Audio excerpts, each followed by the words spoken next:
From the lakes of Minnesota to the hills of Tennessee, across the plains of Texas, from sea to shining sea, from Detroit down to Houston and New York to LA, where there's pride in every American heart, and it's time we stand and say that I'm proud to be an American, where at least I know I'm free. And I won't forget the men who died, who gave that right to me. And I gladly stand up next to you and defend her still today. 'Cause there ain't no doubt I love this land. God bless the USA.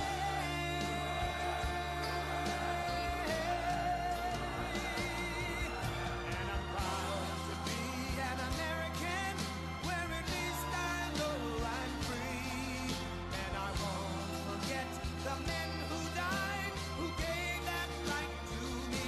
And I gladly stand up next to you and defend her still today. 'Cause there ain't no doubt I love this land. God bless the USA.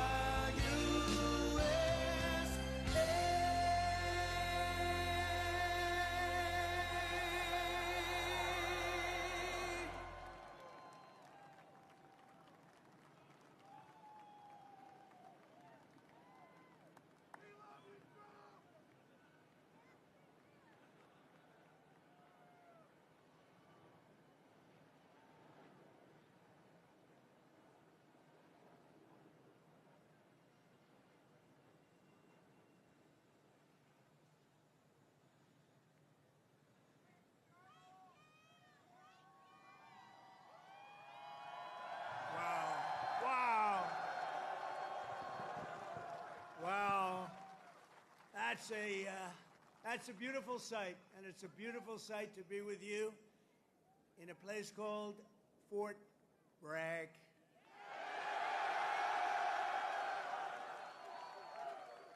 Can you believe they changed that name in the last administration for a little bit? But we'll forget all about that. Well, we're going to forget all about it. I want to just say God bless the U.S. Army and God bless the USA. Great place, great group. I want to thank so many incredible soldiers and paratroopers, pilots, warriors for that awesome display of pure, unrivaled American military might. I just saw something that was crazy. You don't want to mess. I've been saying a long time, we have the best. Nobody even comes close, but they just gave me a display that you might be lucky not to see it, because it's a little scary. It was beautiful to watch. Let's hear it for the Army Special Operations and Command and the 82nd Airborne Division and the 18th Airborne Corps. What a show it was, and what a show it continues to be. And Saturday is going to be a big day in Washington, D.C. You know, a lot of people said, we don't want to do that. I say, yeah, we do. We want to show off a little bit. You know, recently, other countries celebrated the victory of World War I. France was celebrating, really. They were all celebrating. The only one that doesn't celebrate is the USA, and we're the ones that won the war. Without us, you'd all be speaking German right now. Maybe a little Japanese thrown in. But we won the war. And we don't celebrate, but we're going to celebrate on Saturday, and we're going to celebrate from now on. We're going to celebrate our greatness and our achievements. This week we honor 250 years of valor and glory and triumph by the greatest fighting force ever to walk the face of the earth, the United States Army. For 2.5 centuries, our soldiers have marched into the raging fires of battle and obliterated America's enemies. There's never been anything like it. There's never been a force like this. And I rebuilt it. I gave you so much money for 4 years. It was crazy. And we just approved our largest budget for military operations, over $1 trillion. We've never even come close. But our army has smashed foreign empires, humbled kings, toppled tyrants, and hunted terrorist savages through the very gates of hell. Our soldiers do not rest until they win. You know that better than anybody. From June 1775 to June 2025, those foolish enough to challenge America's army have been met with unyielding strength, unbreakable spirit, and unstoppable, overwhelming force. Time and again, our enemies have learned that if you dare to threaten the American people, American soldier will chase you down, crush you, and cast you into oblivion. That's what happens, unfortunately. That's what happens. Doesn't sound very nice, but it's true, isn't it? The last sound you ever hear will be the chilling howl of Black Hawks in the dead of night, the thunderous boom of artillery fire, or the ferocious roar of a U.S. Army infantry brigade charging over the horizon. That brigade is going to charge like you've never seen before, and hopefully I can keep you out of that, but if I don't, you're ready. Is that right? If I can keep you out of it. If I keep you out of it, that's okay, but if we need it, you're ready. You know, it's called peace through strength, isn't it? Peace through strength. For our adversaries, there's no greater fear than the United States Army. They all fear us, and we have the greatest force anywhere on earth. You know, you read different stories that others are building and building and building. We have a force like no other. They said it would take 5 years to defeat ISIS. We did it in 4 weeks. 4 weeks. We let him go.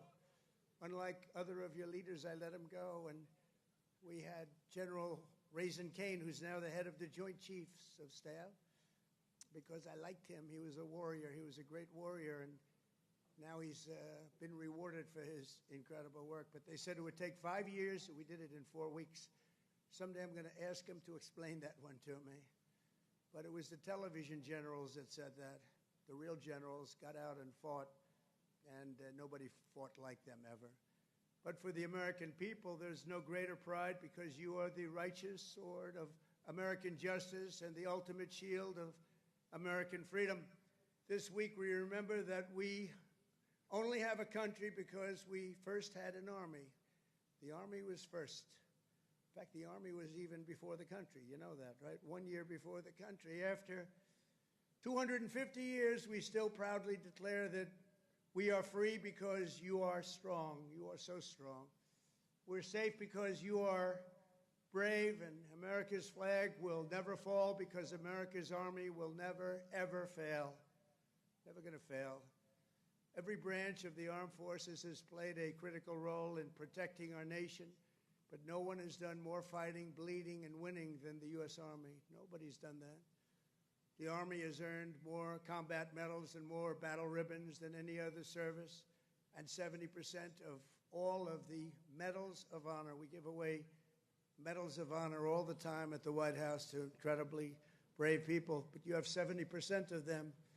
Army soldiers, and especially our Army paratroopers, truly go all the way. You know that expression, all the way. It's one of your beautiful expressions. As President of the United States, let me express my undying gratitude to our nation for every soldier here today, for every veteran and their families, those incredible families that are with us and all across America, and for every patriot who has worn the uniform over 250 years. Can you imagine that? We thank you from the absolute bottom of our hearts. Few places loom larger in Army lore than where we are gathered today. The one and only Fort Bragg. The one and only Fort Bragg.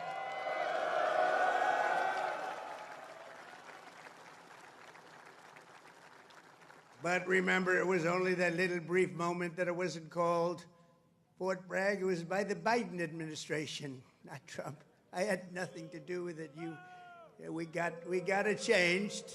We said, you know, I came here numerous times, and everybody, they kept saying Fort Bragg, Fort Bragg. I said, it's not the name, but then I was making a speech. I said, what do you think I should call this place? Call it Fort Bragg. I said, Fort Bragg, how you doing? We won a lot of battles from this place, and that's the way it is. It wasn't even close. When Pete and some of the generals came to see me, I said, not even close, not even close. This is the home of the Green Berets, the Sky Dragons, and the All-American 82nd Airborne. We know what 82nd Airborne Division.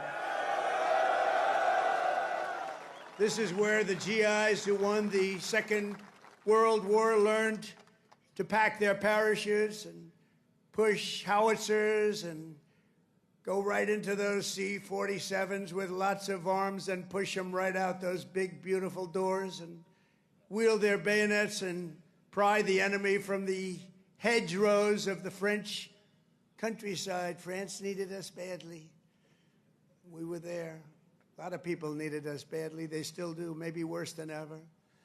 It was here in this soil that the Army forged the medal that held strong at Bastogne.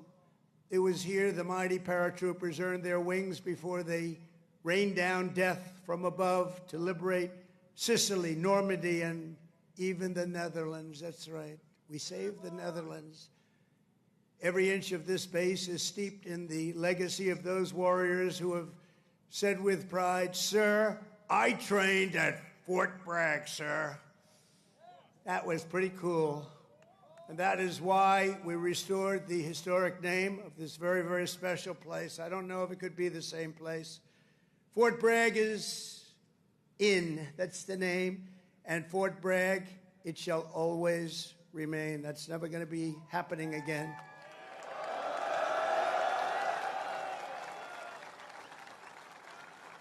And for a little news for the fake news back there, the fake news. Ladies and gentlemen, look at them. Look at them all. Oh, yeah, what I have to put up with. Fake news. What I have to put up with. But they're all right. They've been very nice today. They were impressed with that display, I can tell you that. I think it took them a little by surprise. But for a little breaking news, we are also going to be restoring the names to Fort Pickett, Fort Hood, Fort Gordon, Fort Rucker, Fort Polk, Fort A.P. Hill, and Fort Robert E. Lee.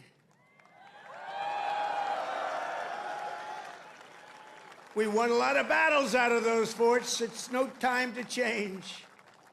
And I'm superstitious. You know, I like to keep it going, right? I'm very superstitious. We want to keep it going. So that's a big story. We just announced that today to you for the first time. They said, why didn't you wait till Saturday? I said, I can't wait.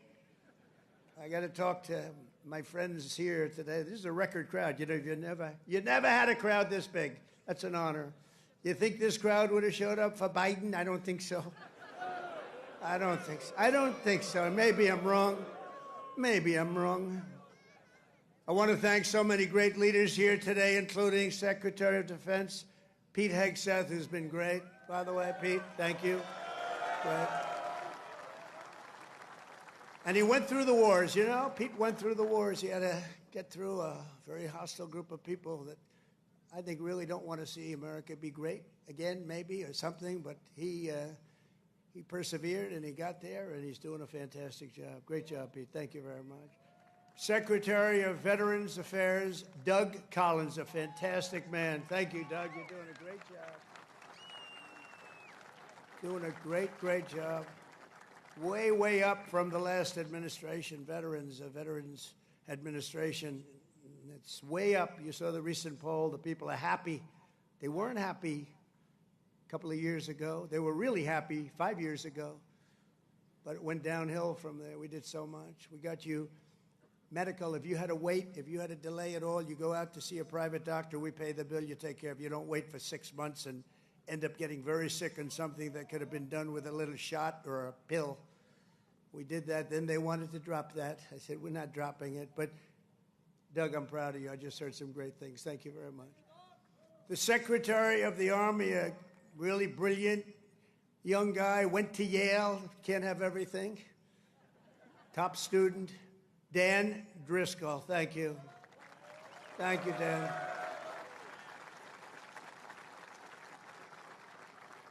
And we have your senators, Senator Ted Budd and Senator Tom Tillis. Thank you, fellas.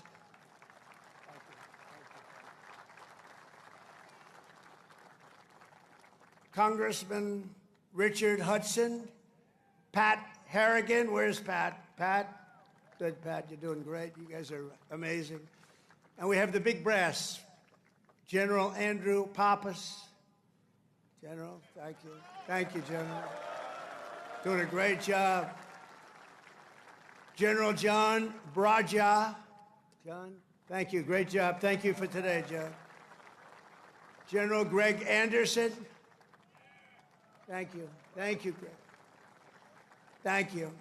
Sergeant Major of the Army, Michael Weimer. And before going further, I want to say a few words about the situation in Los Angeles, California. Have you heard of the place? Where I've deployed thousands of National Guard troops and hundreds of Marines to protect federal law enforcement from the attacks of a vicious and violent mob.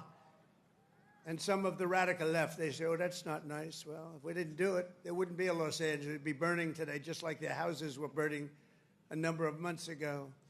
Generations of Army heroes did not shed their blood on distant shores only to watch our country be destroyed by invasion and third world lawlessness here at home, like is happening in California. As Commander-in-Chief, I will not let that happen. It's never going to happen. What you're witnessing in California is a full-blown assault on peace, on public order, and on national sovereignty carried out by rioters bearing foreign flags with the aim of continuing a foreign invasion of our country. We're not going to let that happen. Remember, millions of people were allowed to come into our country totally unchecked and unvetted by stupid people or radical left people or sick people. But regardless, open border policy, the dumbest policy yet. I would say even dumber than men playing in women's sports, transgender for everyone. Even dumber than that. They're hurling bricks and cinder blocks at law enforcement. Did you see they're breaking up the sidewalks and the curbs, breaking it up with big, strong hammers? These guys are professionals. These are not amateurs. They're breaking it up because they took the bricks away from them. They came in with bricks, red bricks, that they could throw at our military and at the police in L.A., who are very good, but they weren't aggressive like our soldiers. Our soldiers really were aggressive, but they all worked together. But they came in with bricks, they were taken away, and they had hammers. Oh, wow, how did that happen? And they're pounding the sidewalk. I said, what the hell is he doing? And he's breaking it up and making it into concrete bombs in a way, and they're dropping them on our military. They're throwing them at our military. Pretty good arms they had, too. Hits guys right in the face. Big chunk of concrete, worse than a brick. They're taking them up to the bridges, and they're dropping them in the cars that are going by. These are animals. But they proudly carry the flags of other countries, but they don't carry the American flag. They only burn it. Did you see a lot of the flags being burned? They weren't being burned by people from our country or from people that love our country. People that burn the American flag should go to jail for 1 year. That's what they should be doing. 1 year. And we'll see if we can get that done. We're going to try and get that done. We're working with some of your senators. I know Senator Josh Hawley is very much involved, and I know the two senators from here. I think you guys, are you guys in favor of it? Boy, would this be a bad time for them to say no. I got you. I got those 2 votes. The agitators are throwing firebombs, Molotov cocktails, lighting vehicles ablaze. You saw the cars that were burning, mobbing police officers and ICE officers who are the toughest people you'll ever meet, and they love our country, and they're getting really they want to stomp on them, but they're too tough. They don't allow it. And attempting to infiltrate and occupy federal buildings wearing armor and face shields. The best money can buy, somebody's financing it. We're going to find out through Pam Bondi and Department of Justice, who it is, they're already on it. Who's financing all this equipment? Very professional. Under the Trump administration, this anarchy will not stand.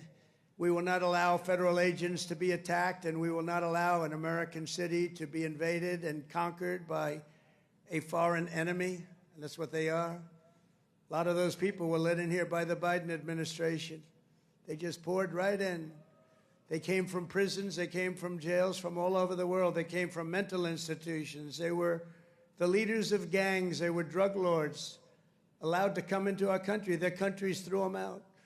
Their countries would bus them or drive them right to our border and say, go in there. You ever come back, we're going to kill you. And we got them, and we're getting them out of here.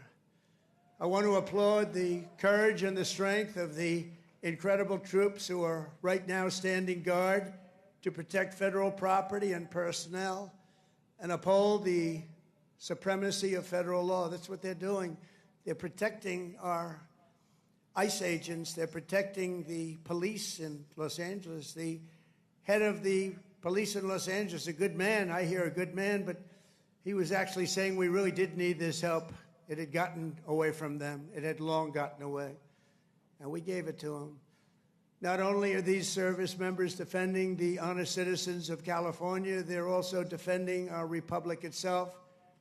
And they are heroes. They're in there, they're heroes. They're fighting for us. They're stopping an invasion just like you'd stop an invasion. The big difference is most of the time when you stop an invasion, they're wearing a uniform. In many ways, it's tougher when they're not wearing a uniform because you don't know exactly who they are. In Los Angeles, the governor of California, the mayor of Los Angeles, they're incompetent, and they paid troublemakers, agitators, and insurrectionists.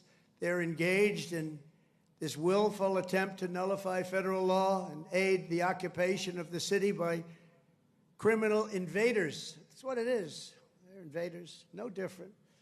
Their position is that the rioting will not stop unless ICE withdraws from Los Angeles and ceases the enforcement of federal immigration law. In other words, they came in here illegally. Many of them came out of prisons and jails, the most heinous people. They came from all over the world. They came from the Congo in Africa. They came from Asia. They came from the prisons of these places. They were put into the United States and allowed to stay here because we had a grossly unfit president who listened to whoever was operating the auto pen. And they allowed these people to stay. And by the way, I've known this guy for a long time. He was never the sharpest bulb. But you know what he was? He wasn't a radical left lunatic. He never dreamt about open borders. He never said that when he was of sound mind, which actually was a very long time ago.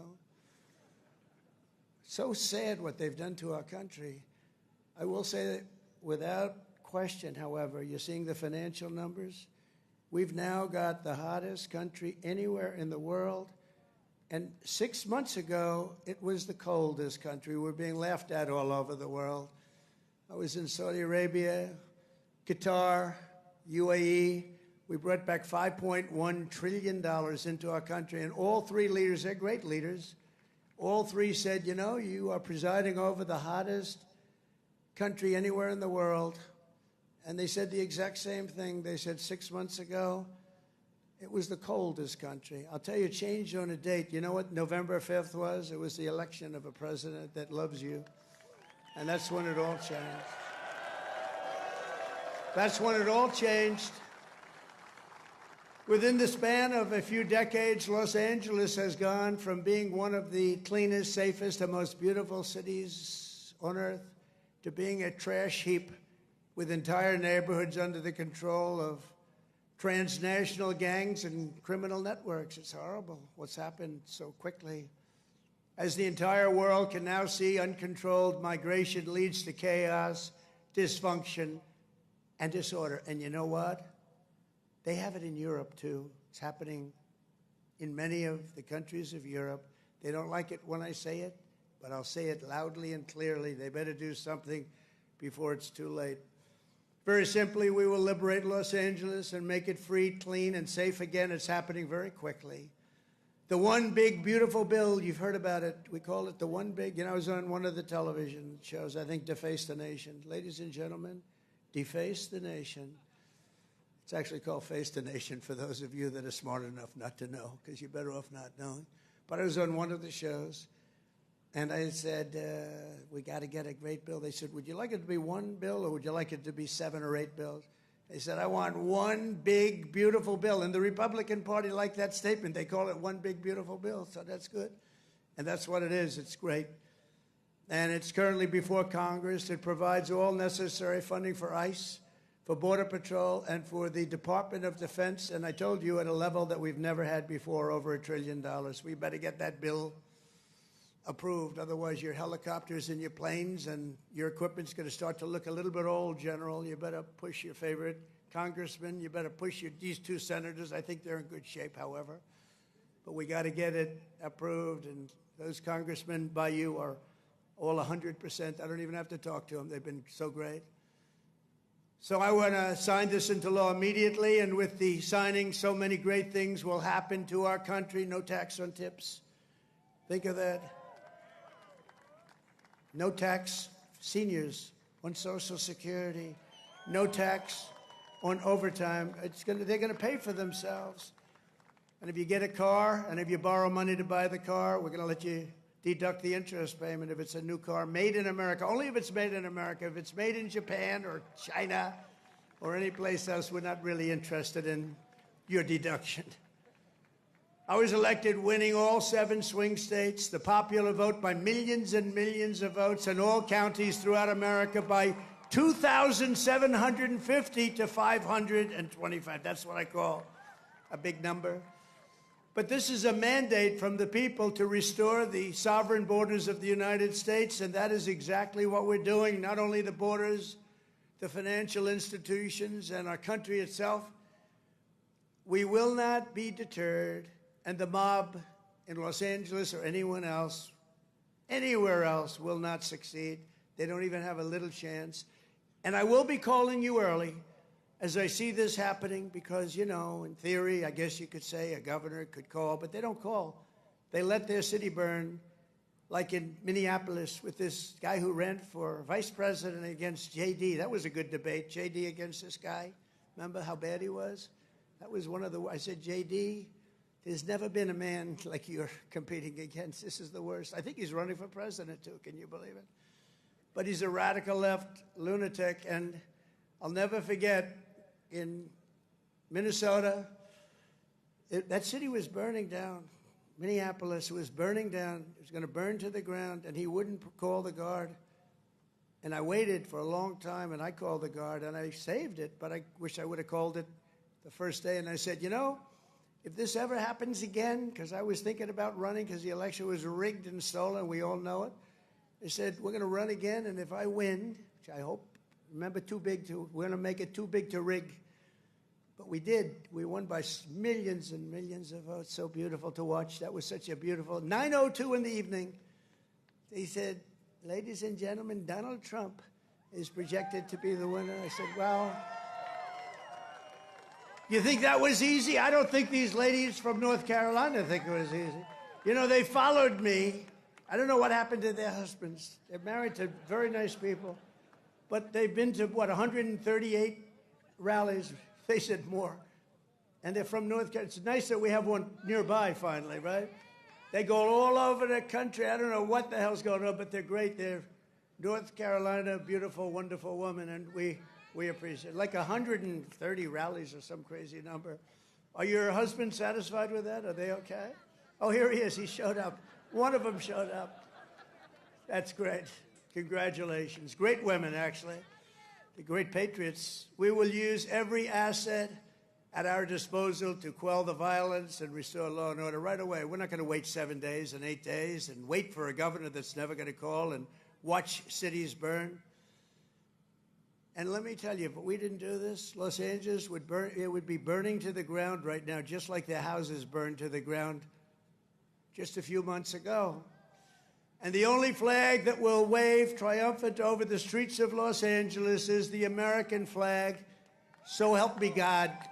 The American flag is the one that's going to wave triumphantly over the streets.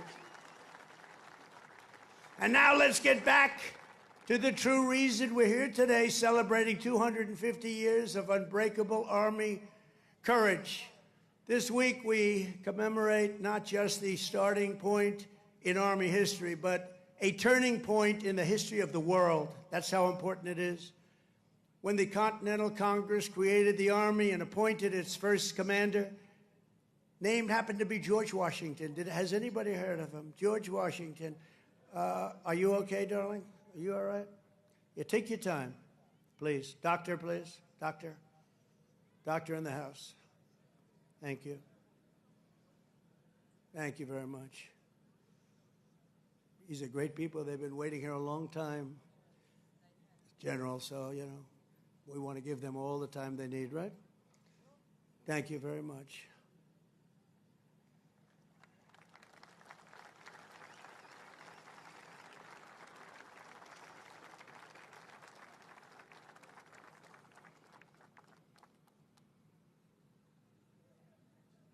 Greatest people in the world. They are amazing. Amazing.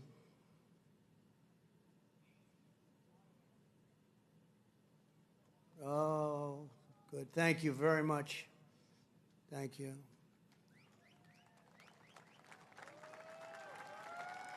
Okay, honey. Thank you. Beautiful young person. Beautiful young person. We have a lot of young people. You know, they have. We won young people, old people, and everything in between. It's sort of nice. Remember, they used to say, but Trump doesn't have the young people. We won everything. Thank you very much, Doctor. Great job. When the Continental Congress created the Army and appointed its first commander, General George Washington, they sent the fierce spirit of a free nation into battle under a rallying cry that echoes to this day. Give me liberty or give me death. Have you heard of it? Quite a beautiful statement. Think of what that means. Give me liberty or give me death. I know exactly what that means.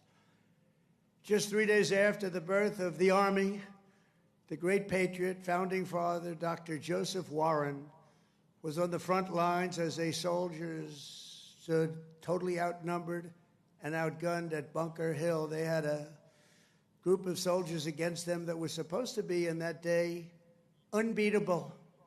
Warren's mother had begged him, son, please don't do it. She said, please, please don't do it. Don't risk your life for even the patriot cause, please. And he replied, wherever danger is, dear mother, there your son will be. I will either set my country free or shed my last drop of blood to make us so. So beautiful. So the words are so beautiful.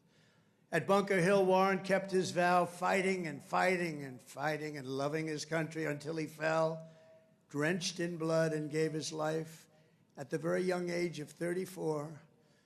Exactly 250 years later, we are joined by Dr. Warren's great-great-great-great-great-grandson, and it's 7 generations down, and now an Iraq war veteran, retired Army specialist, Scott Warren, is here with his daughter, Sergeant E5 Carrington Sanders of Fort Irwin. I want to just, where are you?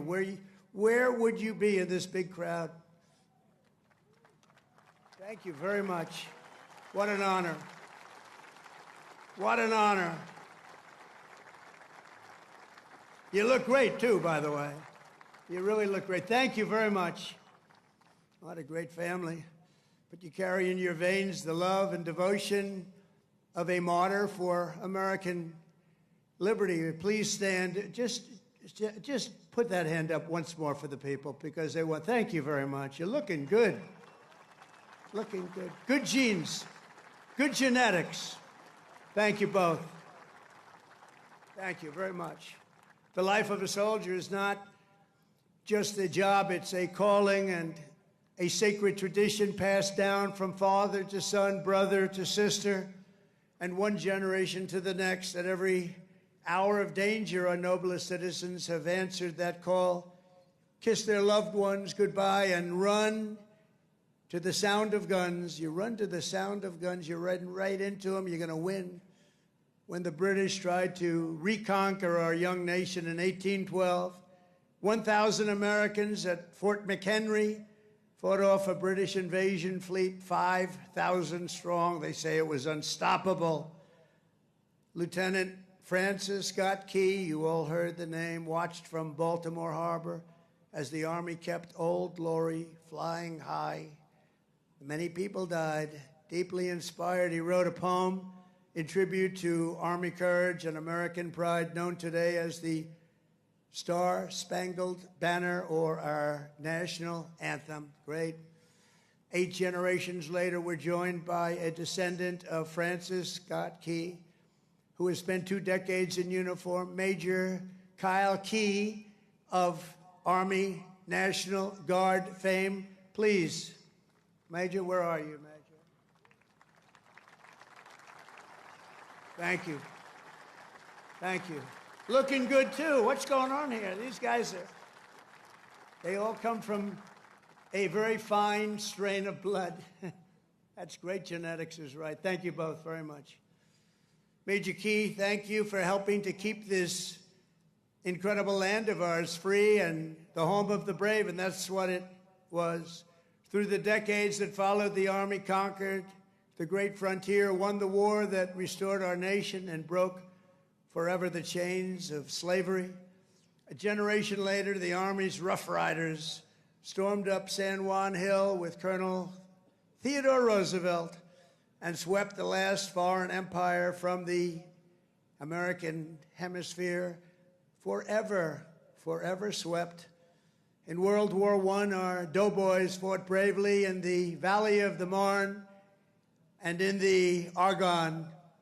There in 1918, a devout Tennessee Christian named Alvin York, you know that name, charged across an open field towards the German machine guns. They were firing at levels at that time that nobody had ever seen before. They were knocking down everything in their way, including giant trees were coming down.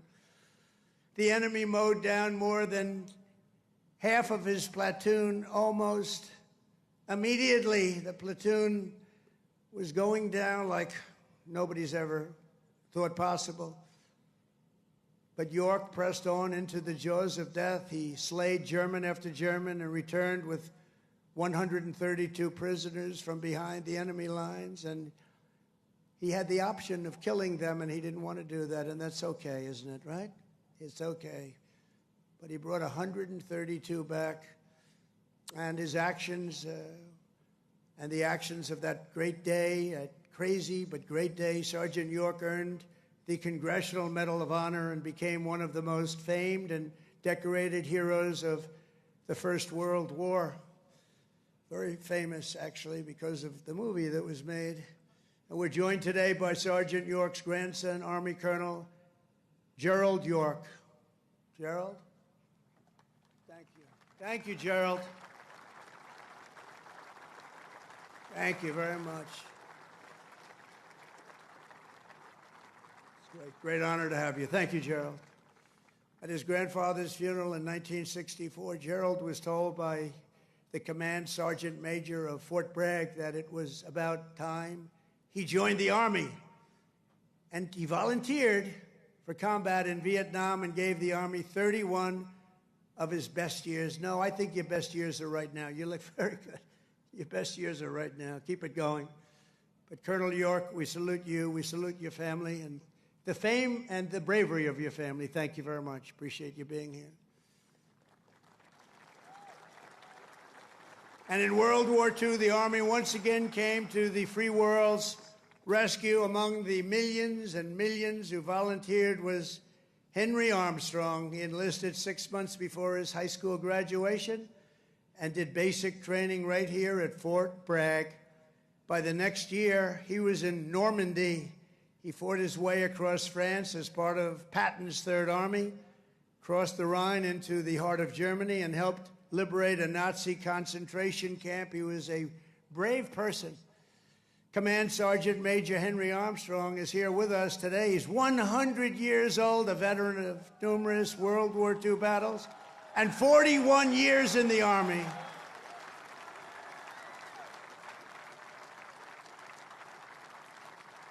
Thank you. Wow. These are great, amazing people. Thank you very much. Great. Thank you very much. He's joined by his grandson, Army Major Dennis Armstrong. Dennis, I assume that's you, right? Thank you, Dennis. And Dennis's wife, Captain Shelley Armstrong. They love the military, and they love our country. Thank you very much. Shelley, thank you very much. Appreciate it. And their son, Tanner. Where's Tanner? Let me see. Oh, he looks good, too. They all look good. Tanner might look the best, actually. Thank you very much. Who's an active duty staff sergeant in the 82nd Airborne right here in Fort Bragg. He could right now run for office, I think. He's very popular. In Korea, our warriors held the front line in the battle against communism and liberated millions and millions into the light of freedom. To Vietnam, we sent some of the toughest men who ever wore army boots and olive drab. One of them was Joe Marm of Pennsylvania. He was 23 years old when his platoon was ordered to rescue soldiers surrounded by the enemy in the Battle of Ia Drang. Lieutenant Marm charged into heavy fire, killing 4 enemy soldiers in the brush before sprinting across 40 yards of open field. His teammates could not believe he was doing it, actually, they said. He then tossed a grenade that killed 8 Viet Cong gunners, plunged into the trenches, and killed still more before being shot in the jaw, badly in the jaw. He successfully cleared the way for his men to save their stranded comrades, and frankly, for his men to save their own lives. He was unbelievable. For his exceptional bravery, Lieutenant Marm received the Congressional Medal of Honor and retired as an Army colonel after 30 years of service. Colonel Marm is here today with his 2 sons, Will and Walter, both Army Rangers. What a great family legacy. Please stand up.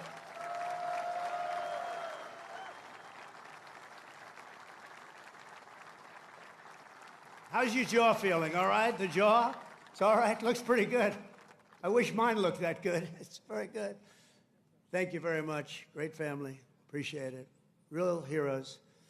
In the modern era, our soldiers have charged into the darkest caves and ventured into the most God-forsaken places to vanquish the forces of radical Islamic terror from the face of the earth.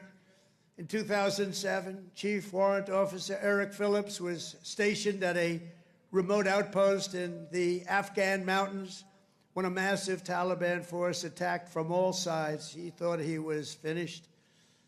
For 3 hours, he led a hellacious counter-assault to successfully repulse the enemy in close combat. In the same deployment, Eric again repelled an attack by a vastly larger enemy force, saving countless lives.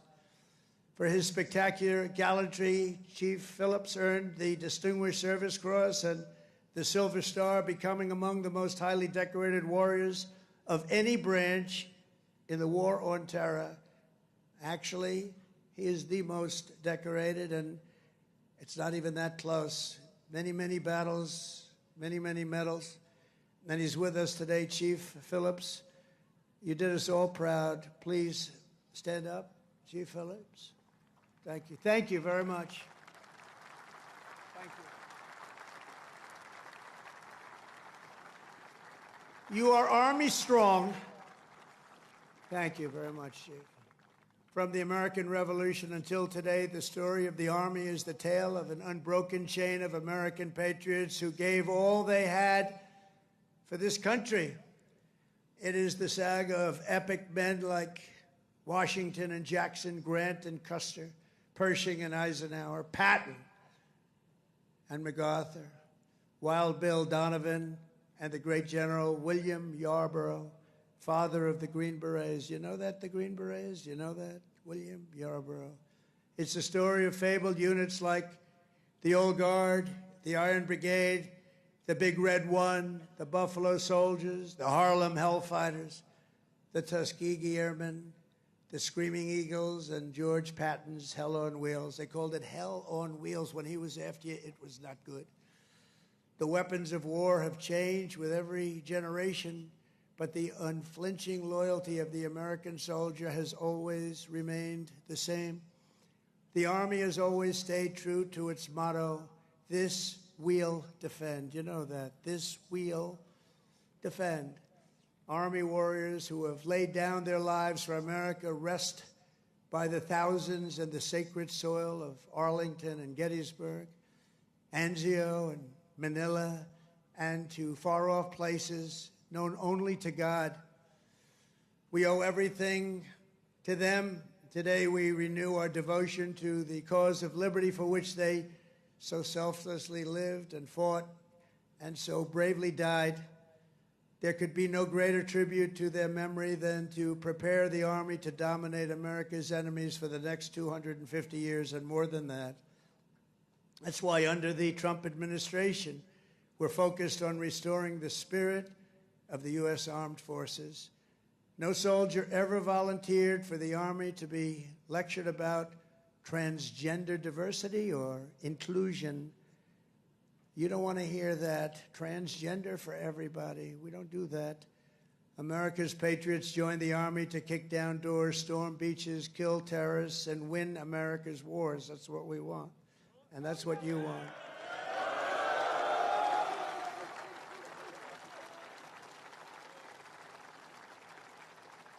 And to that end, we're making that record investment, but not only in the Army, in the other forces also, because you work together as a team. And we're including in that and across the board. Now, you don't have to take this if you don't want. You could be great patriots. Say, I don't want to raise. I will not accept it. Let it go back into our country. Let's give it to Gavin Newsom so he can waste it in Los Angeles. No, we don't want to do that, but we're giving you across the board raise for every single service member in the U.S. Armed Forces. We're giving you across the board, and you deserve it. You know, we spend so much money on things that we shouldn't be spending it on. But I think those days are stopping, Mr. Senators and Congressmen that are with us. As part of our one big, beautiful bill, we are also investing over $1 billion to update your on-base housing. And we're building a state-of-the-art missile defense shield to protect our homeland. And it's called the Golden Dome. It's going to be all made in America. We've done it for others. We're now doing it about time, right? We're doing it for ourselves. After years of recruiting shortfalls, this is, to me, maybe the most exciting things. We're setting the strongest peacetime recruiting records ever. Just think of this. 6 months ago, we couldn't recruit anybody to join the military. Nobody wanted to join. That was 6 months ago. And then we had the election of November 5th. And now we have the strongest recruiting numbers in the history of our country. Can you imagine that? Can you imagine that? We've already surpassed our recruiting targets for 2025, and we're not done yet. And I'll tell you, it doesn't make you feel good when you had to hear 6, 7 months ago that nobody wants to join the Army. They don't want to join our military. Frankly, they didn't want to join our police, our firemen. They lost confidence. They lost faith in our country. And just a short number of months later, we're setting all-time records. In fact, your job might be in jeopardy. Somebody else may come in and take it. That was bad. We'll get you out of here. You have to be good. We're getting the best people that you've ever seen. We're getting people I don't think we've ever seen anything like it. Great people are coming in. Doesn't it make you feel good, though? You have something and you're doing something and other people want to join you. Isn't that a great feeling? And wasn't it a lousy feeling just a short time ago when they announced, you know, you're a soldier and you're proud of your country and you're proud of the Army in your case, and you're reading stories about nobody wants to come in and join the military, right? Isn't that lousy? Even the ladies from North Carolina were not happy with that. But then we had a great election. It was amazing. Too big to rig. We had a great election, and all of a sudden, the people are pouring in, and we have incredible people like Pete and the others that are here, Dan. I think they made a big difference. I really do. So thank you very much. All of you guys, I think you've really made a big difference. The Army will soon be stronger, bigger, and better than ever before. And every new soldier that joins our ranks will kindle the same fighting spirit exemplified by the likes of Sergeant Major Jim Schmidt, who's no longer with us. At 15 years old, after lying about his age, because he wanted to get in so badly, Jim trained at Fort Bragg to fight in World War II. When Jim's middle school wrote to ask if he would attend his 8th grade graduation, he wrote back, "That will be impossible, as I'm rather busy now. I'm in the hinterlands hunting down Germans," and I have to say this, and Italians. I know there are a couple of Germans and Italians here. As a paratrooper, he made the famous drops at Sicily and Salerno while still a young boy, too young to be in. The Army kicked him out. They found out about it. They kicked him out. They discovered he was way underage. They said, "Jim, you got to get out of here. You're a hell of a soldier, but you got to get out." But that didn't stop Jim. He enlisted in the Navy. But the moment he turned 18, he came right back and he joined the 82nd Airborne. How about that? He went on to fight at the Chosin Reservoir in Korea, rough place.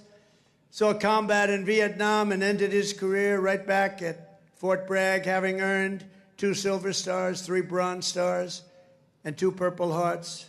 With us today is Jim's widow, Peggy, and their beloved grandson, Army Specialist Christian Forbes, who is currently deployed at our southern border defending our country from an invasion. Whether we like it or not, it's an invasion. But I don't know if you've heard, the invasion was 99.9% stopped. Did you hear that? 99?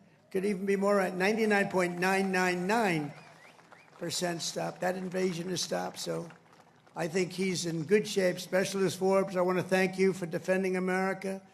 And you've obviously done a good job because that invasion has been stopped, and we appreciate you being here. Thank you, wherever you may be.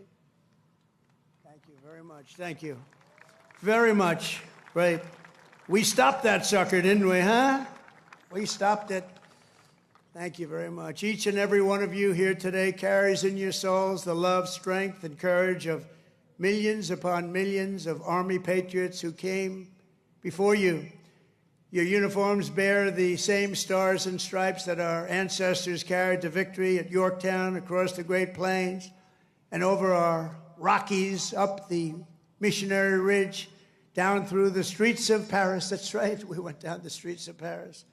We've got to help our allies, don't we? Across the sands of North Africa and onto the shores of Omaha Beach, into the blood-soaked hills of Korea.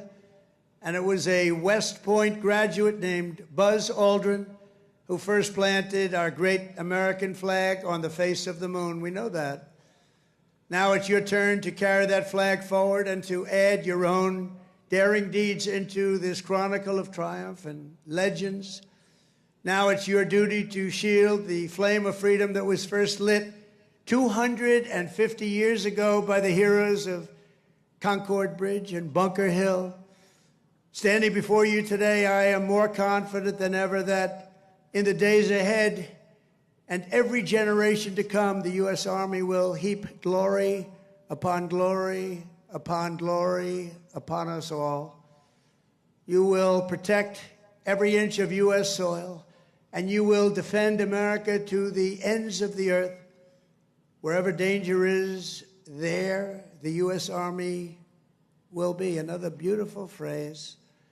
Whatever peril comes our way, whatever menace threatens our people, you will stand strong, you will be proud, you will charge hard, and you will keep that flame lit, that beautiful, beautiful flame. You're going to keep it lit. You will hold the flag high, and you will do something that's become quite a famous little phrase also, but you're a hell of a lot braver than me. You will fight, fight, fight, and you will win, win, win. Thank you. God bless you. God bless our soldiers, and God bless the U.S. Army. Thank you very much. Thank you, everybody.